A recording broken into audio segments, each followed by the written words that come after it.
Hello everyone. आज हम no oil cooking सीखेंगे और जिसमें मैं सबसे पहले आपको चना दाल बनाना सिखाऊंगी। ये हमारा बॉक्स है, इस पे सब ऑर्गेनिक चीज़ें पड़ी हैं। जैसे ये चना दाल है, इसमें हमारे पास मसाले भी हैं जो हमने सब यूज़ किए हैं इस रेसिपी में। ये आप देख सकते हैं, ये देखिए। सबसे पहले हमने यही चना दाल ली है जो हमने भिगोई है। जब भी हम कोई दाल बनाते हैं तो उस सबसे पहले जो इम्पोर्टेंट पॉइंट होता है वो सोकिंग होता है। अगर हम उसकी सोकिंग प्रॉपर टाइम उसको दे देते हैं तो वो न्यूट्रिशन में, डाइजेशन में बहुत ईजी रहता है। इस दाल को हमने 5 से 6 घंटे भिगोया है। और अगर आप छिलके वाली दाल लेते हैं, जैसे राजमा है, छोले है, तो उसको आप 8 से 9 घंटे दीजिए। सबसे पहले अब हम इस दाल को जो है वो कुक करेंगे। ये हमारा प्रेशर कुकर है, इसमें हम डाल रहे हैं। ये हमने पहले से गर्म करके रखा हुआ है।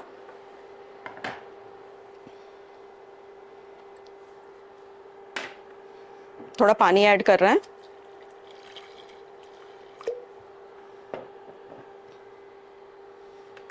हम इसमें सॉल्ट डाल रहे हैं।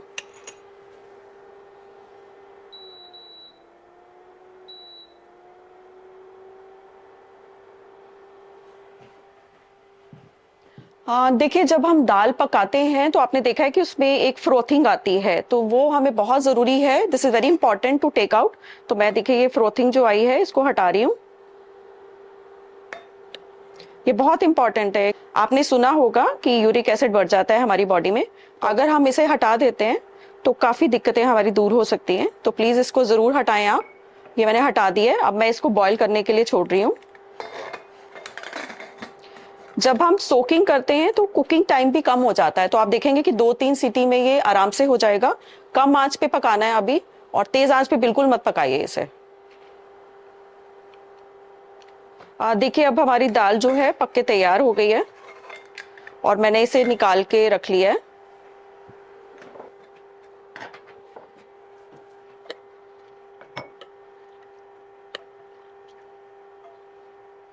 देखिए ये दाल हमारी बॉयल हो गई है। अब हम जो है वो नो ऑयल कुकिंग करेंगे। जो सबसे बड़ा इंटरेस्टिंग पॉइंट है यहाँ पर कि हमारे पास तेल नहीं है, बट हमें दाल तैयार करनी है। तो उसके लिए सबसे पहले देखिए, हमने ये मिट्टी का बर्तन लिया है। अगर आपके पास है तो ठीक है, नहीं तो आप नॉर्मल ले सकते हैं। सबसे पहले हम इसमें जीरा डालेंगे। ये 2 ग्राम हमने डाला है, माप के रखा हुआ है पहले से हमने। देखिए इसको हम रोस्ट करेंगे।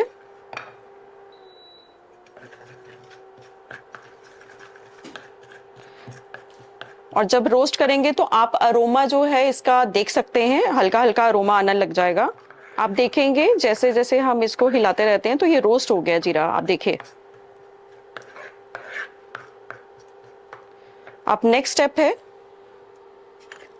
हम इसमें जो 2 टेबलस्पून जो अनियन है वो रखा हुआ है वो डाल रहे हैं। हम इसको हल्का कुक करेंगे। और देखिए जब अगर आपको लगेगा कि ये लग रहा है हमारा खाना, तो आप इसमें पानी के छींटे डालेंगे। नहीं तो आप इसको हिलाते रहिए, क्योंकि इसमें अनियन में आपको पता है कि पहले से मॉइस्चर है।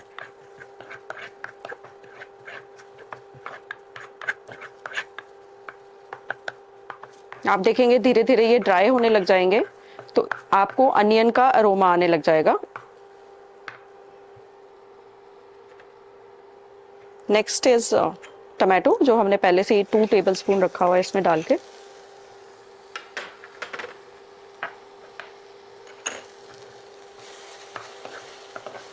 जब आपको लगेगा कि ये जल रहा है तो आप पानी की बूंदे डाल सकते हैं। अभी देखिए मॉइस्चर है तो ये बन रहा है। नेक्स्ट इसमें जो है हाफ टी-स्पून हमने जिंजर लिया है फाइनली चॉप, और ये हाफ टी-स्पून हमने गार्लिक लिया है।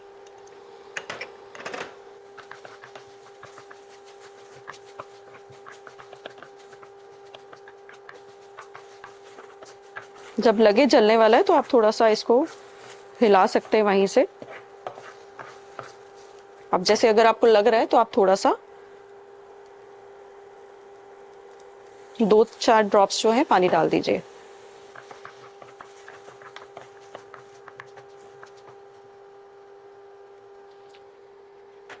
अब इसमें हम मसाले डालेंगे।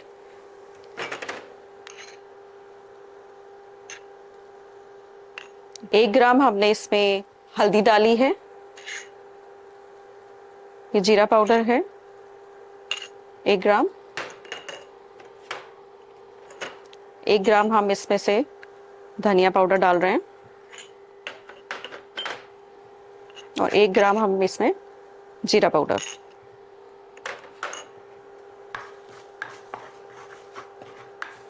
अब देखिए इसमें से थोड़ा और पानी डाल सकते हैं।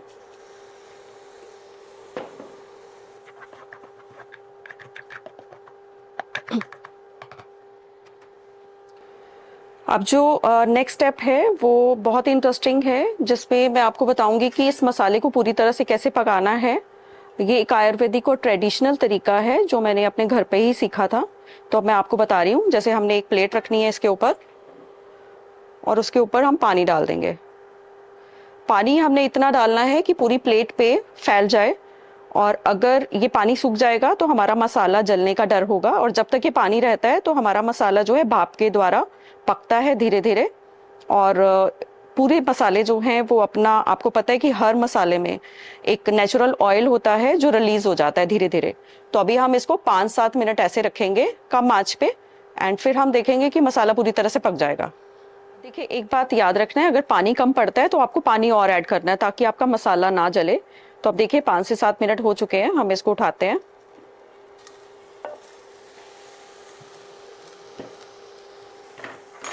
आप देख सकते हैं मसाला बिल्कुल नहीं जला है और ये तैयार हो गया। इस पे जो हमारे स्पाइसेस हैं वो पूरी तरह से उन्होंने ऑयल छोड़ दिया है और ये पूरी तरह से पक चुका है। देखिए ये लगा बिल्कुल नहीं है, और अगर आप अरोमा देखेंगे तो बहुत अच्छा आता है मसालों का। अब हम ऐड करने जा रहे हैं ये दाल जो हमने बॉईल करके रखी थी आपके सामने, चना दाल है ये। देखिए ये दाल बन गई है। अब इससे हम 2 मिनट और पकाएंगे।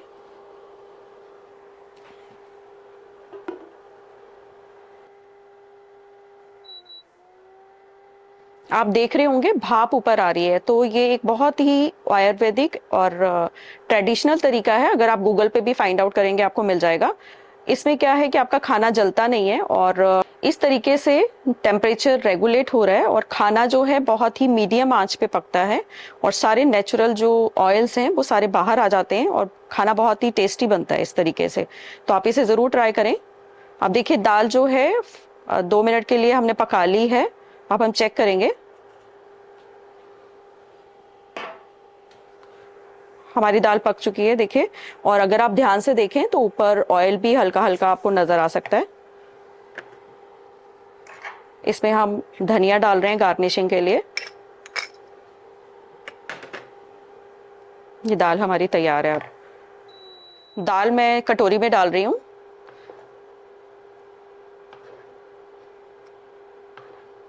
और एक और बात देखिए यहाँ पे ध्यान रखिएगा, हमने इसमें टमाटर प्याज डाले हैं, वो हमारे ऑर्गेनिक नहीं है, इसलिए हमने उनको जो नमक है उसमें डाल के रखा था।